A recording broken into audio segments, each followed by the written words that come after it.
In the quiet hills just outside Philadelphia, where the trees grew tall and the roads twisted like old secrets, stood a house that most people only ever saw from the outside.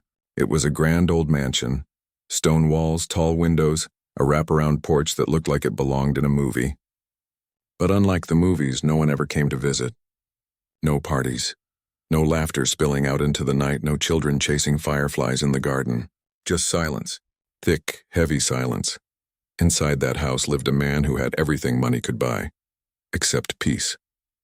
He'd made his fortune young, building a tech company that changed how people connected online. But somewhere along the way, he'd lost something he couldn't replace. His wife gone too soon.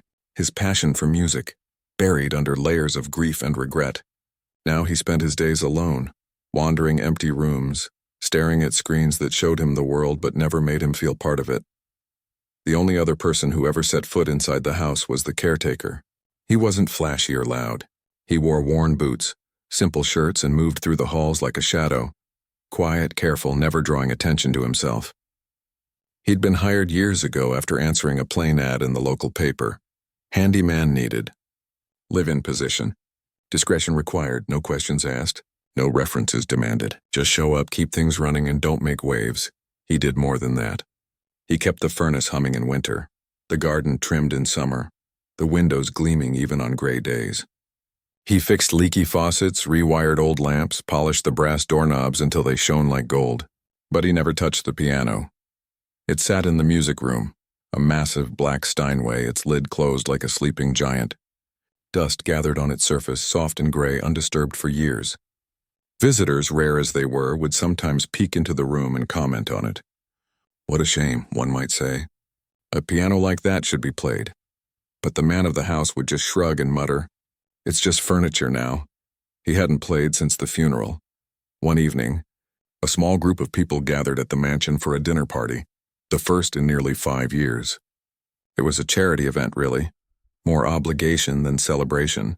The host had agreed to open his home to raise money for a children's hospital, though he made it clear he wasn't in the mood for chatter.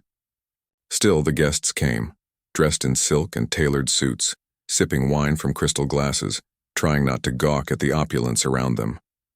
As the night wore on and the wine flowed, talk turned to the piano.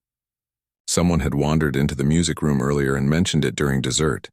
"It's a real beauty," said a woman with bright red lipstick and a sharp laugh, but completely silent, like a ghost. The man of the house sat at the head of the table, swirling his glass, saying nothing. Another guest, a bit tipsy and feeling bold, leaned forward with a grin. "You know what they say, if someone could actually play that thing, it'd be magic. I swear if I heard it come alive, I'd marry whoever was playing." Laughter rippled around the table. It was a joke, of course, a silly, dramatic thing to say. But the host looked up then, his eyes cold. "Don't be ridiculous," he said, voice flat. "That piano hasn't been touched in over a decade. And even if it had, no one here could play it well enough to matter." The woman with red lipstick raised an eyebrow. "Oh, so you're saying it's impossible?" "I'm saying it's fantasy," he replied. "Like expecting a broomstick to fly." More laughter. The moment passed. Plates were cleared. Guests drifted toward the door, thanking him politely, careful not to overstay. By midnight, the house was empty again, except for the caretaker, who'd been quietly cleaning up in the kitchen. He'd heard every word.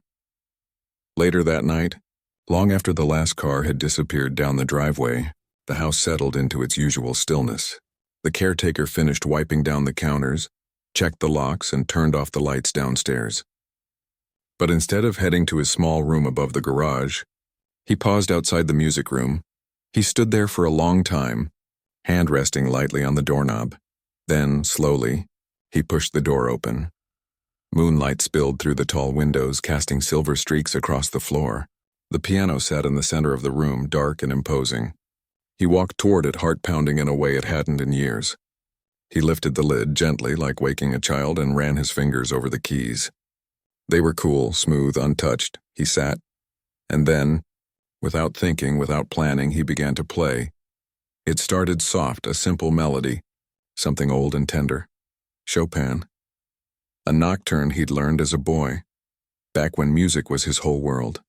His fingers remembered what his mind had tried to forget. The notes filled the room, not loud but deep, aching with memory, with loss, with something like hope. He didn't know how long he played. Time slipped away. The house, usually so cold, seemed to lean in, listening, but someone else was listening too. Upstairs, the man of the house had been lying awake, staring at the ceiling, replaying the dinner party in his head, the laughter, the piano comment, the emptiness that always followed. Then faint at first, he heard it, music, real music, not a recording, not a dream. He sat up, listened. It was coming from below. He got out of bed barefoot and walked down the hall, drawn by something he couldn't name. He stopped outside the music room, not wanting to be seen. Through the crack in the door, he saw the caretaker, back straight, eyes closed, hands moving with a grace that seemed impossible for someone who fixed gutters and shoveled snow. The melody swelled, then softened like a sigh. It was beautiful. More than beautiful, it was alive. When the last note faded, the room held its breath. The caretaker opened his eyes. He saw the shadow in the doorway. For a long moment, neither man spoke. Then the host stepped inside, his face unreadable. You play?" The caretaker stood quickly, almost knocking over the bench. I'm sorry, sir. I shouldn't have. I heard them talking tonight and I couldn't help it. I'll never do it again. I'll dust it tomorrow, make sure no one knows." "Stop," the man said, holding up a hand. "Just stop."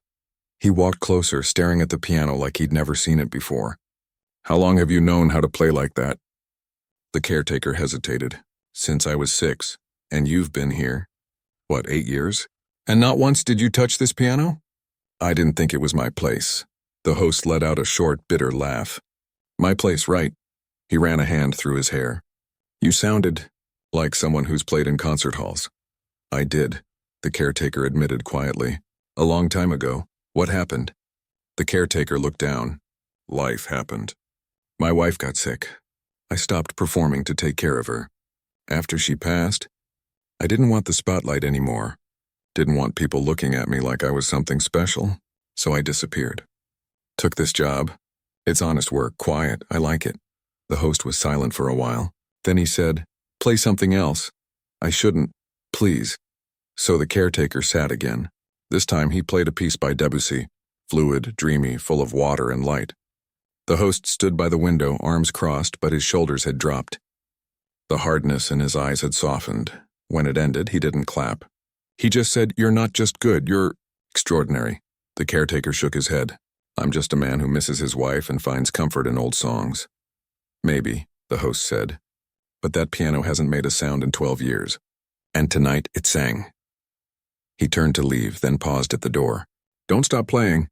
Not because of me, but if you ever feel like it, the piano's yours. As long as you're here." And with that, he walked out. The caretaker stayed in the room a while longer, fingers resting on the keys. For the first time in years, he didn't feel invisible. Upstairs, the host lay in bed again, but this time the silence didn't feel so heavy. Somewhere below, the house held a secret now, a beautiful one. And though neither man knew it yet, that night would change everything. The next morning, things seemed normal. The caretaker made coffee, checked the boiler, swept the front steps. The host stayed in his study working, but kept glancing toward the music room. At lunch, he found the caretaker fixing a loose hinge on the pantry door. "You ever play anything modern?" he asked out of nowhere. The caretaker looked up, surprised. "Sometimes. Jazz, a little. Even some film scores. Could you play something with more fire? Not just sad pieces." "I could try." That evening, after dinner, the host lingered near the music room again. The caretaker didn't need to be asked twice. He played a Rachmaninoff prelude, fast, powerful, full of thunder and lightning. The host stood in the doorway, arms crossed, but his foot tapped once.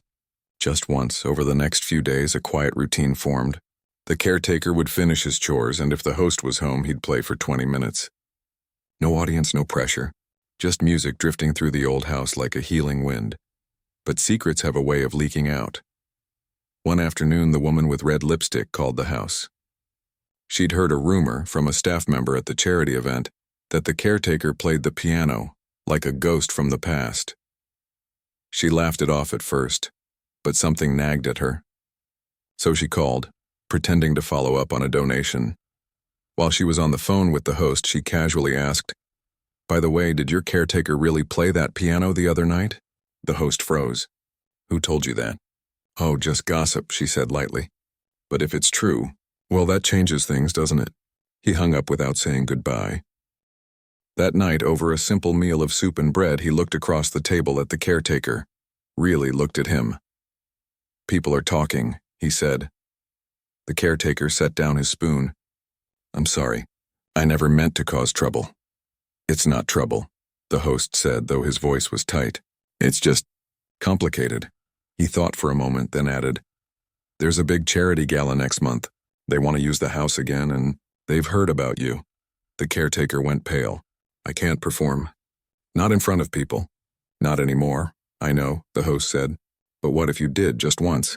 To prove something. Prove what? That magic isn't dead. That people like you still exist. Hiding in plain sight, carrying beauty no one sees. The caretaker shook his head. I'm not a spectacle. No, the host agreed. But maybe you're a reminder. To me, to them, to everyone who's forgotten what real talent looks like. He leaned forward. And if you do it, I'll make sure your name is known, not as my caretaker, as a musician. The caretaker looked down at his hands, calloused from work but still capable of grace. He didn't answer right away, but that night when he played, he chose a piece he'd written himself years ago for his wife. It was full of sorrow, yes, but also love and hope. And for the first time, he didn't care if someone was listening because maybe, just maybe, being heard was exactly what he needed. The days after that quiet conversation stretched like warm taffy, slow, sweet, and full of something new. The caretaker still rose before dawn, still checked the furnace, still swept the porch and oiled the hinges. But now, after his chores were done and the house settled into afternoon stillness, he'd walk to the music room like it was a place he belonged. And the man of the house, no longer just a distant figure behind closed doors, began showing up too. Not every day, but often enough that it stopped feeling strange. He'd sit in a worn armchair near the window, coffee in hand, eyes half closed, as if the music were a blanket he could wrap himself in. He never clapped, never interrupted, but sometimes when a phrase particularly moved him, he'd let out a soft breath, almost a sigh, and the caretaker would know he'd gotten it right. One rainy Tuesday, the caretaker played a piece by Rachmaninoff, fast, stormy, full of thunder in the left hand and lightning in the right. When he finished, the man of the house didn't move for a full minute. Then he said, You played that like you were running from something. The caretaker smiled faintly. Maybe I was. From what? From silence, he said simply. After she died, the quiet was so loud it hurt. Music was the only thing that filled it without making it worse. The man nodded. He understood silence too well. Over the next week, their talks grew longer. Not just about music, but about life. About loss, about second chances, about how sometimes the things we love most are the ones we walk away from because they hurt too much to hold on to. The caretaker spoke of his wife. How she'd loved the rain, how she'd hum while cooking, how she'd insisted he keep playing even when gigs were scarce. She said music was my soul talking, he said one evening, fingers resting on the keys. When I stopped, I think I stopped talking to myself. The man of the house listened. And for the first time in years, he didn't feel alone in his grief. But the outside world wasn't done with them. The woman with red lipstick hadn't let the rumor go. She'd mentioned it at a luncheon, then to a friend who wrote for a local magazine. Soon whispers started circulating in certain circles. Did you hear? Elias Thorne's caretaker is some kind of piano genius. Some laughed it off. Others were curious. A few were skeptical. How could a man who mowed lawns and fixed leaky pipes play like a concert artist? Then came the phone call. It was a reporter from the city paper. Polite, persistent. We're doing a piece on hidden talent in unexpected places, she said. Would your caretaker be willing to speak with us? Just a short interview. Maybe a photo. The man of the house said no. Firmly. But the seed was planted. A few days later, a sleek black car pulled up the driveway. No appointment, no warning. Out stepped a man in a tailored coat holding a small recorder. He introduced himself as a producer from a classical music podcast. I heard a rumor, he said, smiling, that there's a Juilliard-level pianist living in this house working as a caretaker. Is it true? The caretaker, who'd been raking leaves, froze. The man of the house stepped forward, blocking the porch. "You're trespassing," he said coldly. "Leave now." The producer didn't argue. He just tipped his hat and walked back to his car, but not before snapping a quick photo of the caretaker from a distance. That night, tension hung in the air like fog. "I don't want this," the caretaker said over dinner, pushing his plate away. "I didn't come here to be famous. I came here to disappear." "I know," the man replied, "and I'll protect that. But people are talking, and once a story starts, it's hard to stop." "What if they find out everything?" the caretaker asked, voice low. "What if they dig into my past? My wife, the reasons I left, I'm not ready for that." "No one has to know more than you want them to," the man said. Then after a pause, "But maybe you don't have to hide forever." The caretaker didn't answer. The next morning, he didn't go to the music room.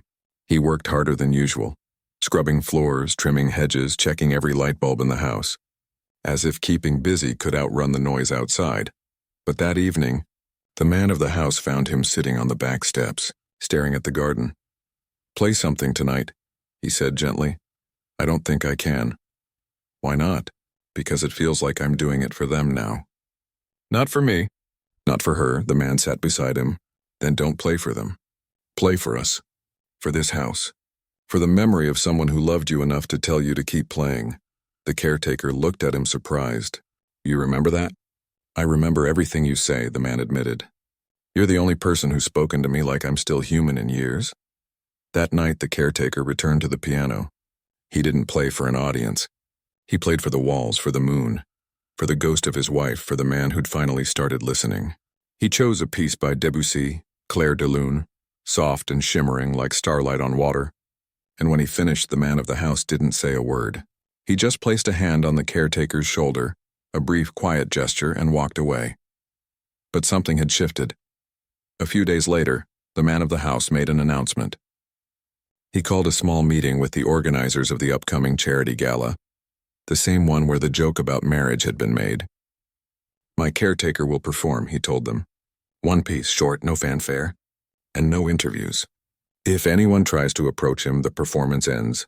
They agreed, eagerly. A private performance by a mysterious pianist?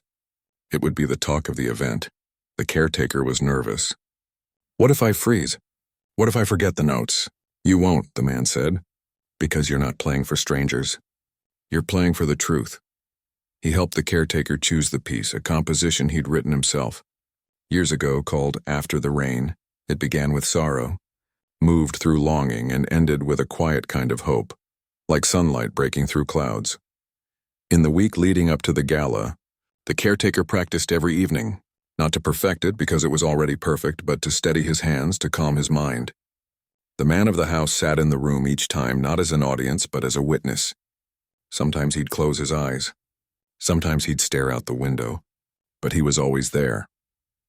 One afternoon, while the caretaker was tuning the piano, a skill he'd quietly taught himself over the years, the man asked, "Why did you really stop playing in public?" The caretaker paused, wrench in hand. "After she died, I played one last concert. A tribute. I poured everything I had into it.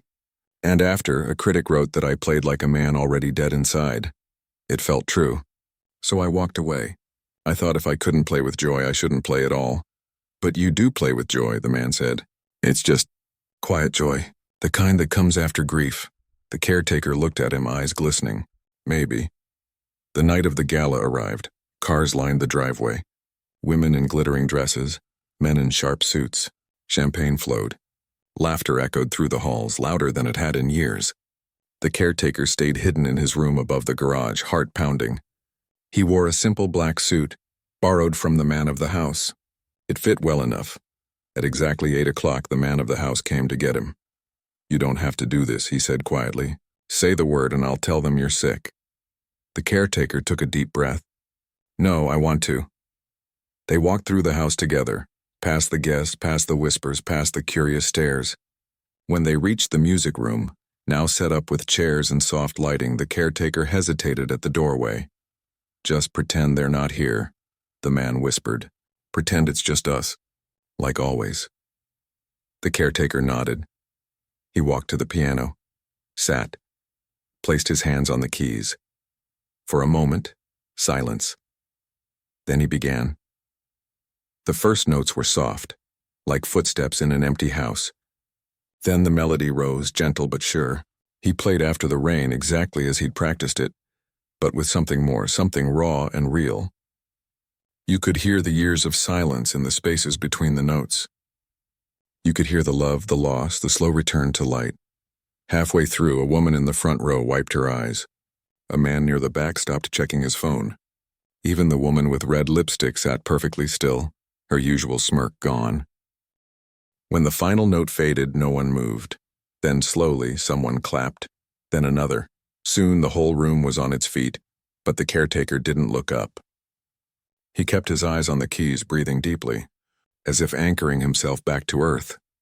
The man of the house stepped forward, not to speak but to stand beside him, silent, proud, protective. Afterward, guests tried to approach. "Who are you? Where have you been? Will you play again?" But the man of the house gently steered them away. "He's not for sale," he said simply. "And he's not a show." Later, when the last guest had left and the house was quiet again, the two men sat in the kitchen with mugs of tea. "You were incredible," the man said. The caretaker shook his head. "I was scared the whole time. But you did it anyway, because you believed I could." They sat in comfortable silence for a while. Outside, the stars were bright, then the caretaker said, "That night at the dinner party, when she said, 'If you can play that piano, I'll marry you,' I thought it was cruel, like making fun of something sacred." The man of the house looked down. "I thought so too, but now, I wonder if it wasn't a kind of truth. Not about marriage, but about seeing someone for who they really are." The caretaker smiled faintly. Maybe. Neither of them knew it yet, but that performance had lit a fuse. The next morning, a short article appeared online. "Mystery pianist stuns elite crowd at Thorne Estate." It didn't name him, but it described the music in glowing terms. Within hours, the story was shared hundreds of times. A local radio station called. A music school asked if he'd consider teaching. A retired conductor sent a handwritten note. "Your playing reminded me why I fell in love with music." The caretaker didn't respond to any of it, but he did go to the piano the next evening, and he played, not for the world, not for fame, but for the quiet joy of it, and this time, when he finished, the man of the house didn't just nod or sigh, he said, "Thank you." 2 simple words. But they carried everything, because in that house filled with old grief and new music, 2 broken men had found a way to heal, not by fixing each other, but by simply being there, listening, remembering that beauty still existed, even in the most unexpected places.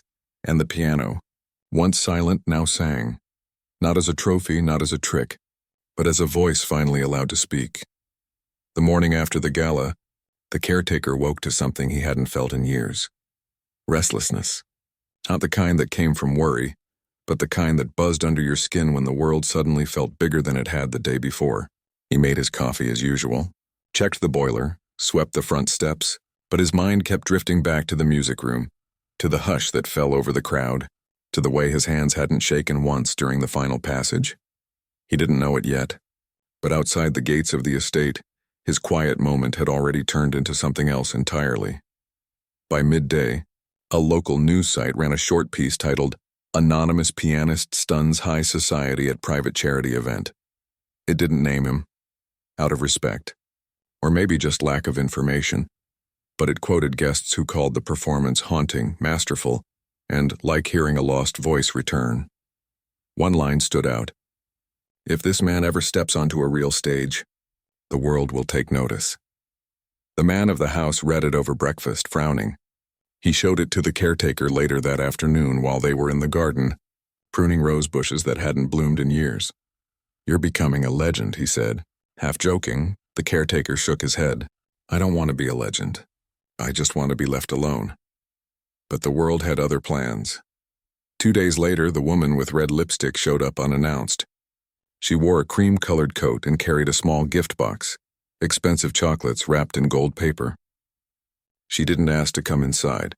She just stood at the gate, smiling like she'd won something. "I had to see for myself," she said when the man of the house opened the door. "Everyone's talking about your mystery musician. Is it true he studied at Juilliard?" He didn't invite her in. "What do you want?" "I want to apologize," she said, her voice softer now. "That night at dinner, I made a joke, But after hearing him play, I realized it wasn't a joke at all. It was a promise the world didn't know it needed to keep. He studied her face. She seemed sincere. Still, he kept the door half closed. He's not interested in attention. I know, she said. But I also know people like him don't come around often. And if he disappears again, we'll all be poorer for it. She left the chocolates on the step and walked away without another word. The caretaker found out about the visit later. He didn't touch the chocolates, but something had shifted inside him. Not because of her words, but because of what they stirred, a tiny, stubborn question. What if I didn't have to disappear? That same week, a letter arrived in the mail. Thick paper, elegant handwriting. It was from a retired music professor who'd heard about the performance through a friend. Your playing carries the weight of lived truth, it read. If you're willing, I'd be honored to hear you again. Just once in my home. No audience. No expectations. The caretaker held the letter for a long time. Then he tucked it into his pocket and went back to fixing a leaky faucet in the east wing. But that night he played longer than usual. Not the sad pieces. Not the showy ones. Just simple melodies. Folk tunes, hymns, songs his wife used to hum while folding laundry. Music that didn't need to prove anything. Music that just was. The man of the house listened from the hallway, arms crossed, a small smile playing at the corner of his mouth. Then, everything changed in a single evening.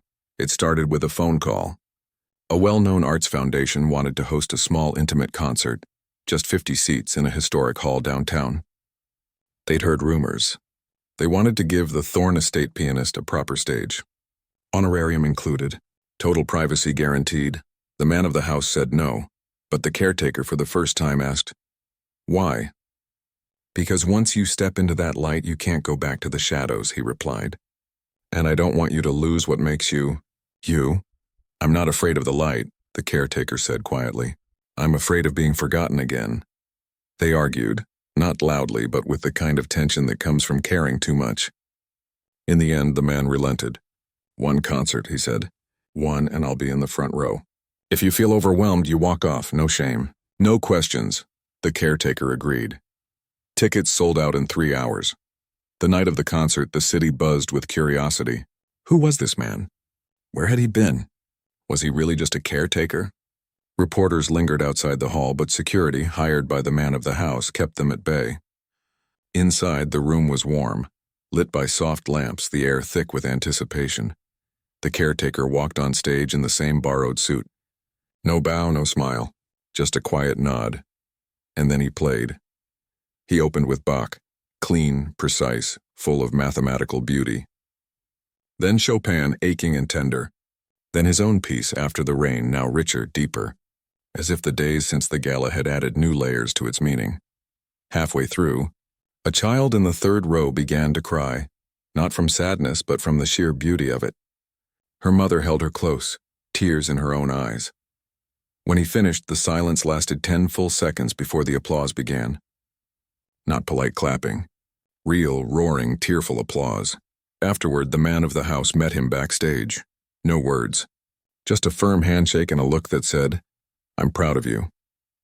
But as they drove home in the quiet car, the caretaker stared out the window and said, "I think I'm ready to stop hiding." The man didn't answer right away. Then don't. The next morning, the story exploded. A major newspaper ran a front-page feature. The caretaker who played like a ghost and brought a room to tears. This time, they had a name, not his full name, but enough. They dug through old programs, found a performance from 15 years ago at a small concert hall in Boston. A photo. A review that called him a rare blend of fire and restraint. Suddenly, his past wasn't just his anymore. At first, the caretaker panicked. He avoided the mail, turned off his phone, stayed in his room for 2 days, but the man of the house knocked on his door on the third morning. "You can't run from who you are," he said gently, "and you shouldn't have to. What if people only want the story, not the music? Then let the music speak louder." That afternoon, the caretaker walked into the music room and played for 2 hours straight. No audience, no plan, just sound pouring out of him like water from a cracked dam. When he finished, he felt lighter. A few days later, the woman with red lipstick called again. Not to pry, not to push. She'd been invited to a high-profile charity dinner. one hosted by some of the city's wealthiest families. "They've heard about you," she said. And someone repeated that old joke, said, "If he can really play like that, I'd marry him on the spot." The caretaker went still. The man of the house, who'd been listening on the other line, grabbed the phone. "Who said that?" "A businessman.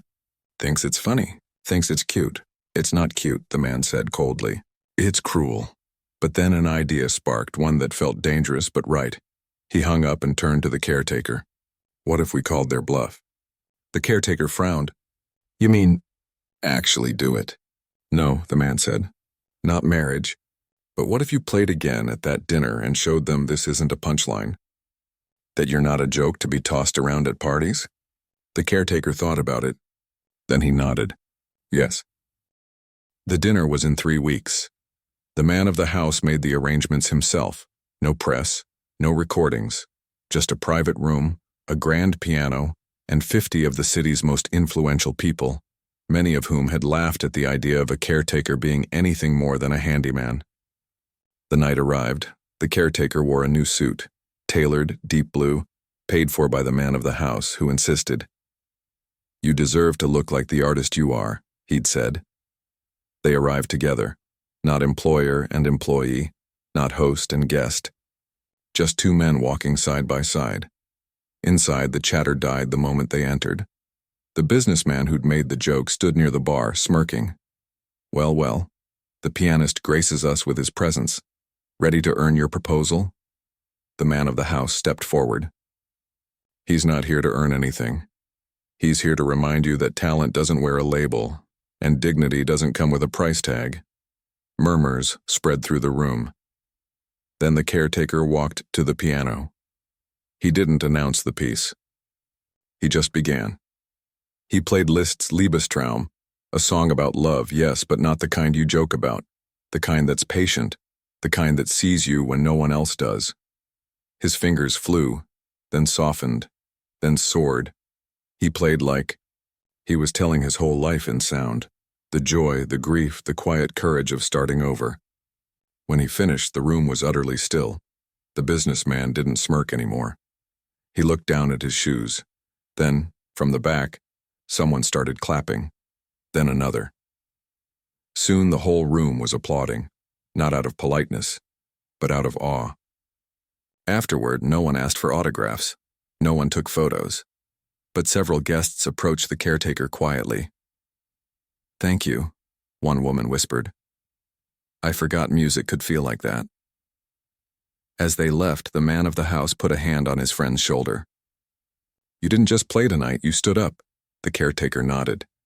"And it didn't break me." "No," the man said. "It made you whole." Back at the estate, the caretaker didn't go straight to bed. He went to the music room, not to practice, not to prove anything, just to sit with the piano, his hands resting on the keys, feeling the warmth of the wood, the echo of the night still humming in his bones. He wasn't just a caretaker anymore, and he wasn't just a ghost from the past. He was someone who had faced the noise of the world and played through it, and that, more than any applause, more than any headline, was enough. The rain started early that morning, soft at first, then steady, drumming against the windows like it had something urgent to say. The caretaker woke before dawn, not because of the storm, but because his mind wouldn't settle. In 3 days, he would play in the mansion's ballroom for the first time in front of a real audience, not just a few curious guests, but a full room of people who'd heard the rumors, read the articles, and come to see if the story was true. The man of the house had made it happen. After the charity dinner where the caretaker had silenced the room with just one piece, he'd announced a public recital. Not for money, not for fame, but as a kind of reckoning. "If they're going to talk," he'd said, "let them hear the truth with their own ears." Tickets sold out in hours. Not because it was glamorous, but because something about the story touched people. The idea that greatness could hide in plain sight, that a man who swept floors and fixed pipes might also carry the soul of a poet in his hands. Now, with the recital looming, the caretaker felt the weight of it pressing down like the gray sky outside. He went through his morning routine, checked the furnace, made coffee, wiped down the kitchen counter. But his thoughts kept circling, back to the piano, to the set list, to the faces he'd see staring back at him. He wasn't afraid of playing. He was afraid of failing the moment. That afternoon, the man of the house found him in the music room, not playing, just sitting with his hands folded in his lap, staring at the keys like they held answers. "You don't have to do this," he said gently, leaning against the doorframe. The caretaker shook his head. "Yes, I do. Not for them. For me. If I walk away now, I'll always wonder if I could have stood my ground." The man stepped inside and sat on the bench beside him. "Then let's make sure you're ready." They spent the next 2 days rehearsing, not just the notes, but the feeling behind them. The caretaker had chosen a program that told a story: grief, memory, struggle, and finally, hope. He opened with a Chopin nocturne, slow, aching, full of longing. Then a stormy Beethoven sonata, fingers flying like fists against fate. After, intermission, Debussy's Clair de Lune, soft as moonlight on water. And finally, his own composition, After the Rain, now expanded, deeper, with a new ending he'd written just last week. "It's not just about surviving the storm anymore," he told the man one evening, after playing the new ending. "It's about learning to dance in the wet grass afterward." The man listened, eyes closed, and when the last note faded, he said, "She'd be proud of you."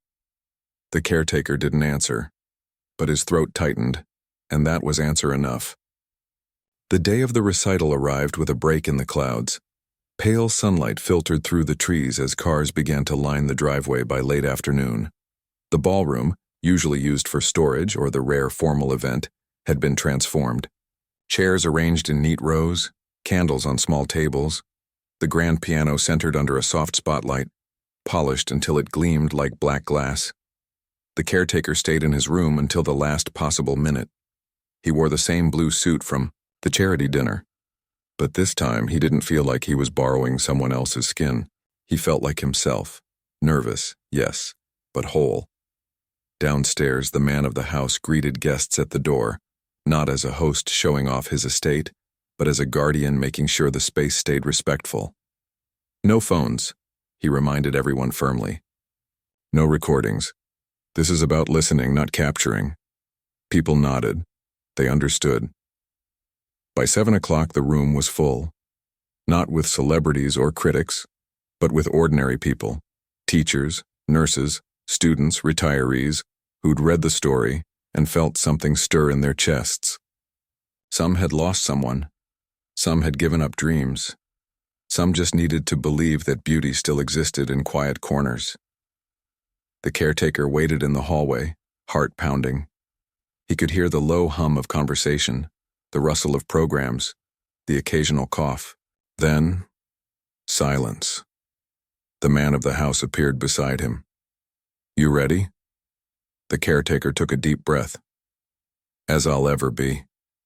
He walked on stage. No fanfare, no introduction, just a man in a blue suit stepping into the light. He sat at the piano, placed his hands on the keys, closed his eyes, and began. The Chopin piece unfolded like a letter never sent. Tender, regretful, full of unsaid words. You could hear the years of silence in every pause. The audience didn't move, didn't breathe, just listened. Then came Beethoven, sudden, fierce, a rebellion against despair.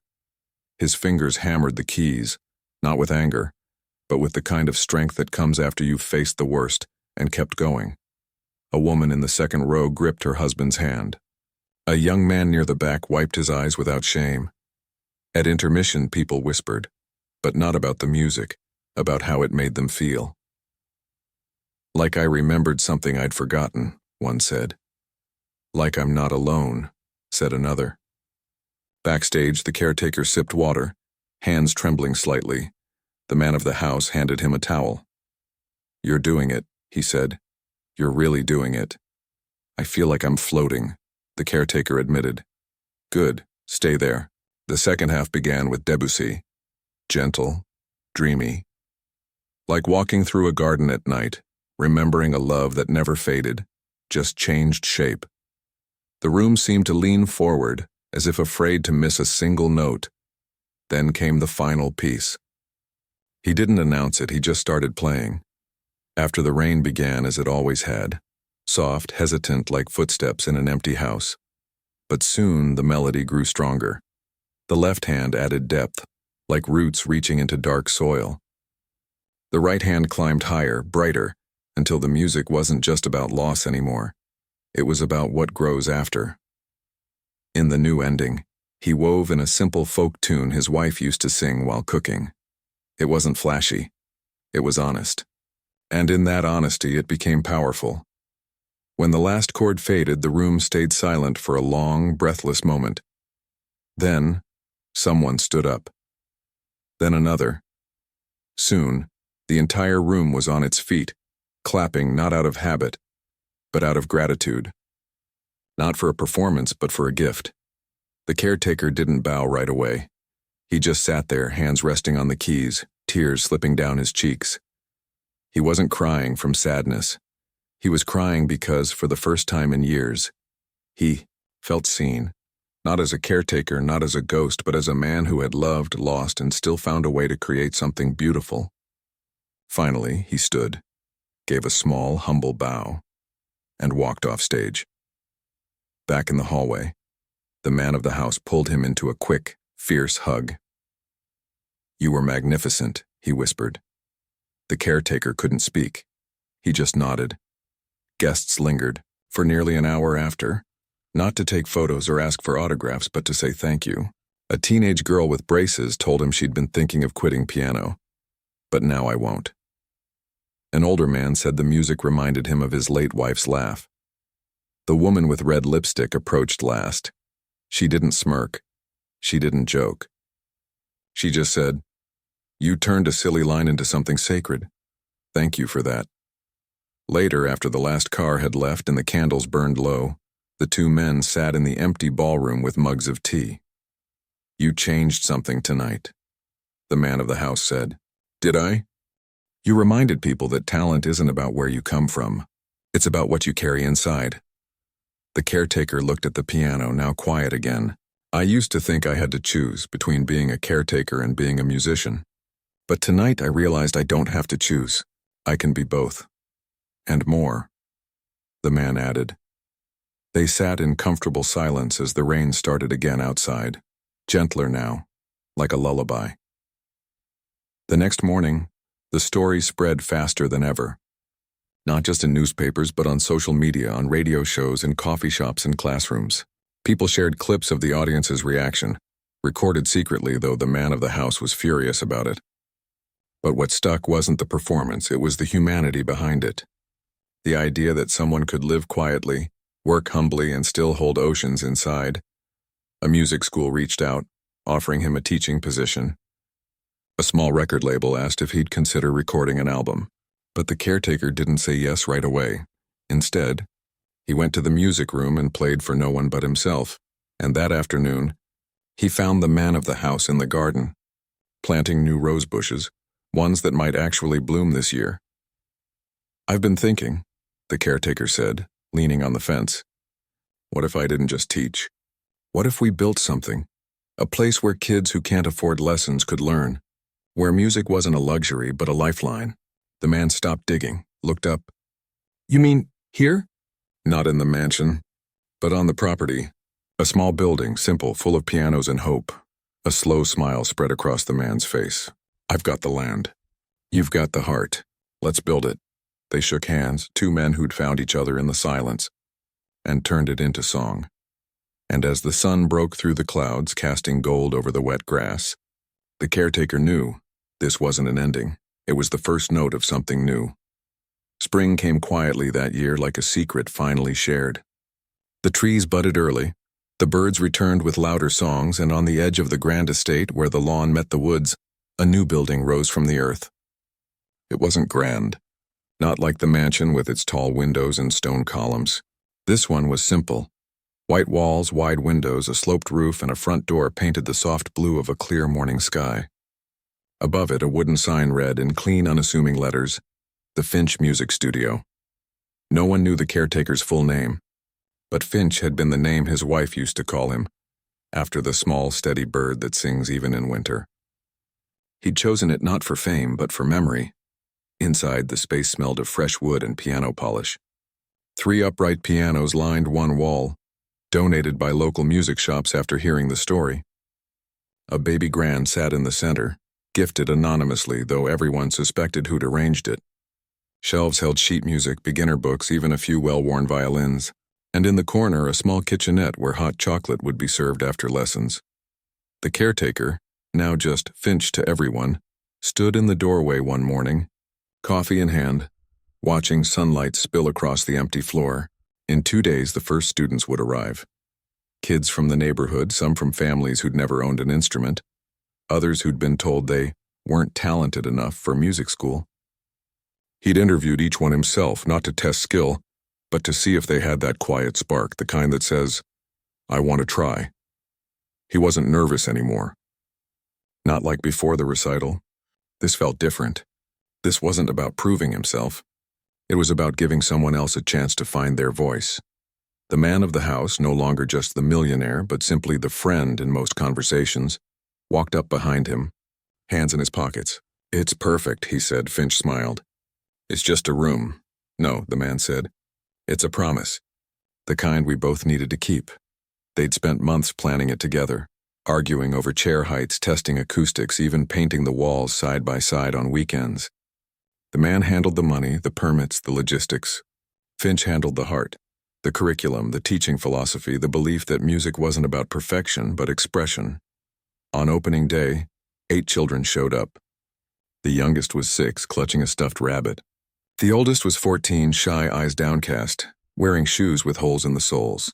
Finch greeted each one by name, showed them where to hang their coats, and sat them at pianos that were slightly too big or too small. But theirs for the hour.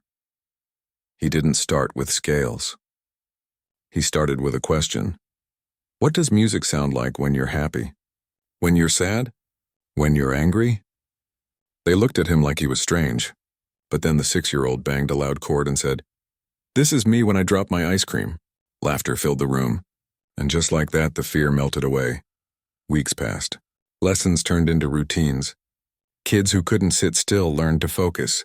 Shy ones found courage in a melody. One boy, who barely spoke at school, began composing little songs about his dog.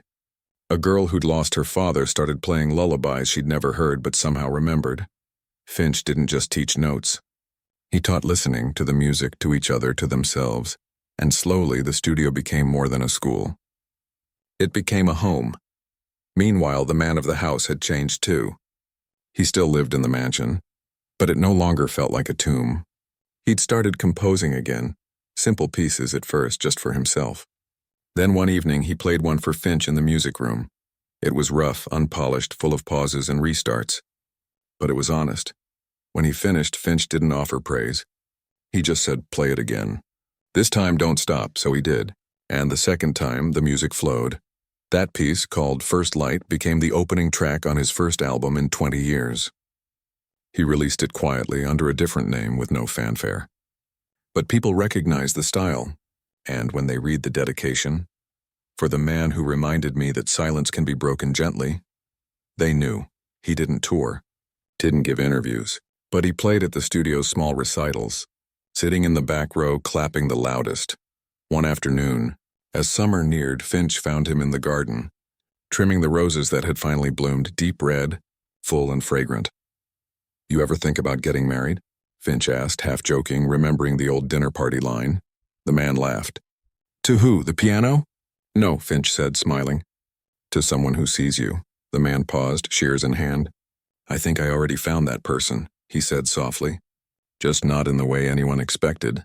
They both knew what he meant. Their bond wasn't romantic. It was deeper, a brotherhood forged in grief, healed through music, strengthened by showing up for each other when the world felt too loud or too quiet. Later that week, the studio held its first public performance, not in a grand hall, but right there in the room where they'd learned. Parents sat on folding chairs.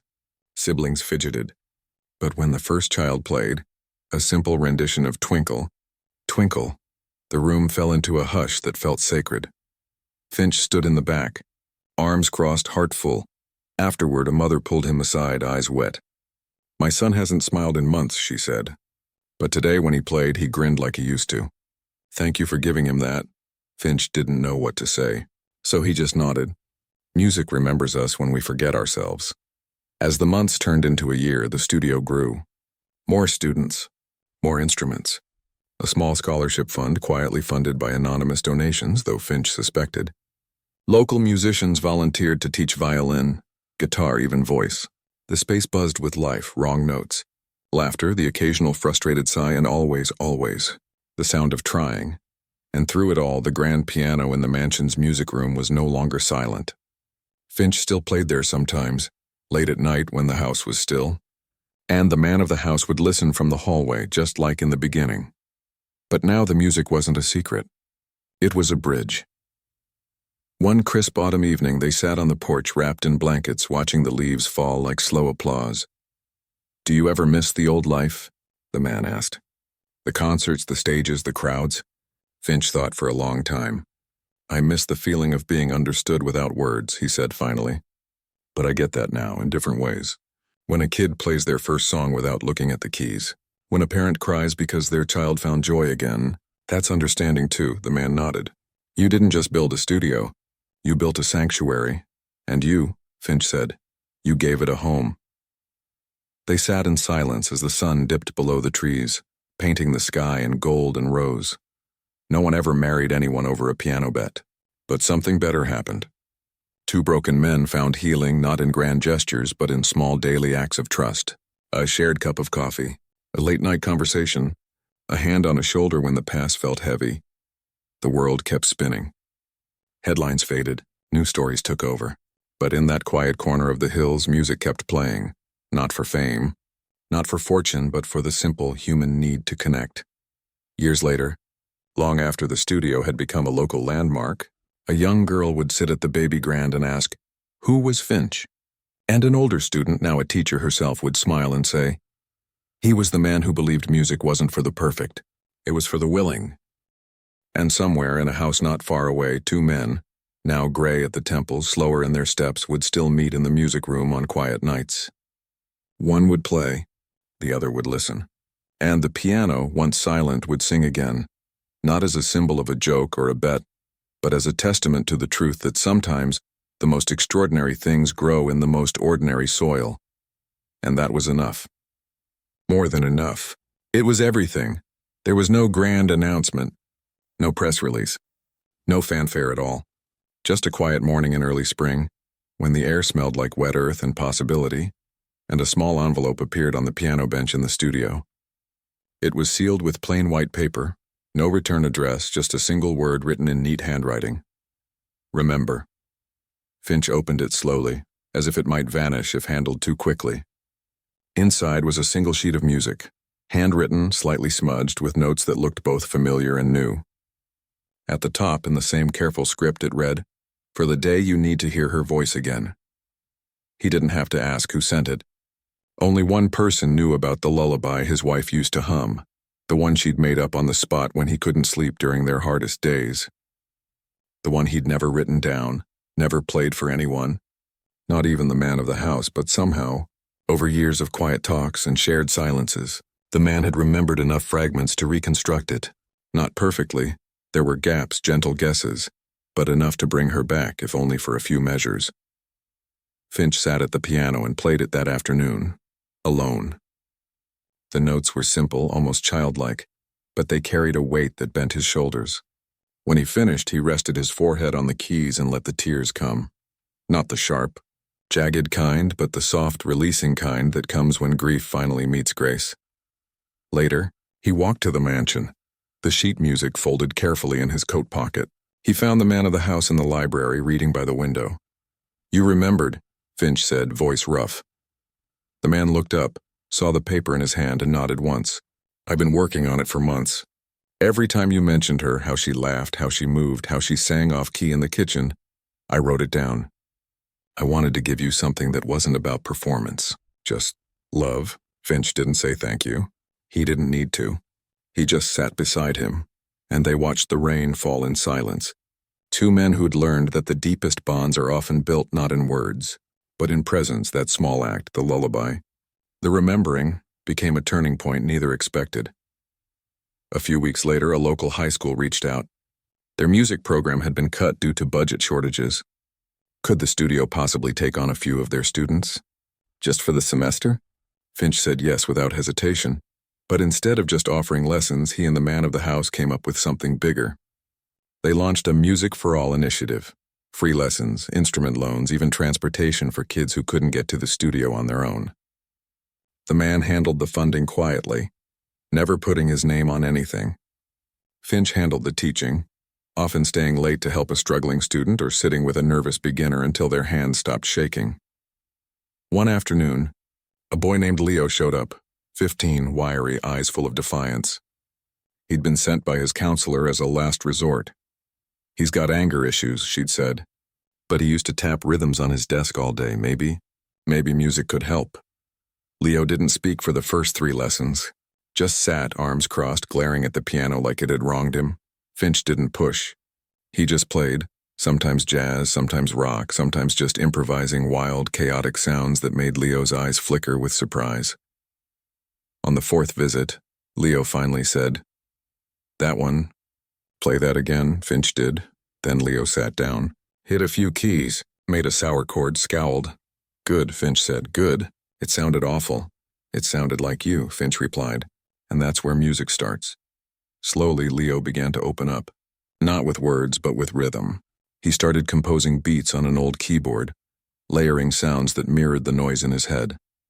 His parents' fights, the loneliness of moving schools, the fear of never being enough.